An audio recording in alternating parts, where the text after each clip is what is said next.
Fate is upon me!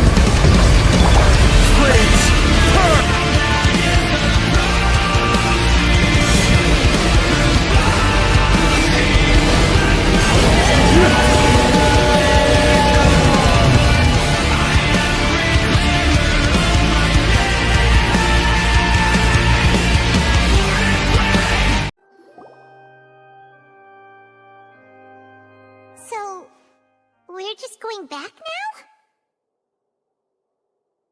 That's true, but... Traveler, Paimon! Please wait. Lyney... I know you may not want to speak to me right now. Maybe you don't even want to look at me, but still. Let me thank you again for defending me to the end, even after you learned that I'm a member of the Fatui. I guess. But regardless, I'd like the opportunity to set things straight. I didn't approach you with any ulterior motives or ill intent.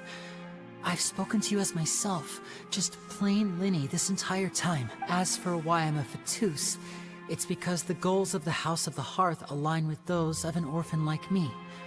That's all. That was how Father, who you might know as the Knave, approached recruiting us back then The Knave?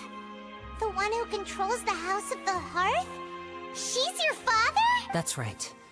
And since we're here, I was wondering, would you mind hearing a story? It's about my past. Back when our parents first died, Lynette and I were left wandering the streets. To survive, I took to surreptitiously observing an older street performer who did magic. It took me several days to figure out how he pulled off his amazing tricks. I took my sister through several streets until we found a crowded corner, and we began to perform magic tricks there. To my surprise, we proved to be pretty popular, and we could at least stop worrying about where our next meal would come from for a time.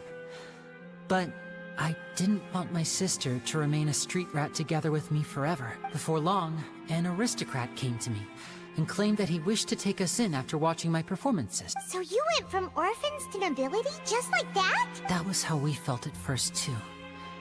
As if fate was on our side and we could say goodbye to those painful days. But I gradually discovered that while we were called foster children, he was really after my talent for magic trick. He would constantly take me to all sorts of banquets to garner attention, which he would then use to expand his social circles. That doesn't seem too bad either.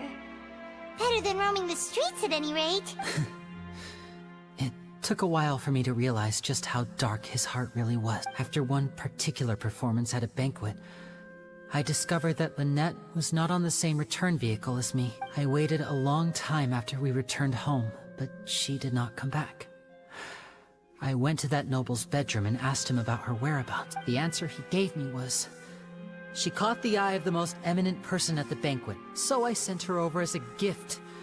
I mean, you'll be able to perform your magic regardless of who your assistant is, yes? Oh no. So he was gonna...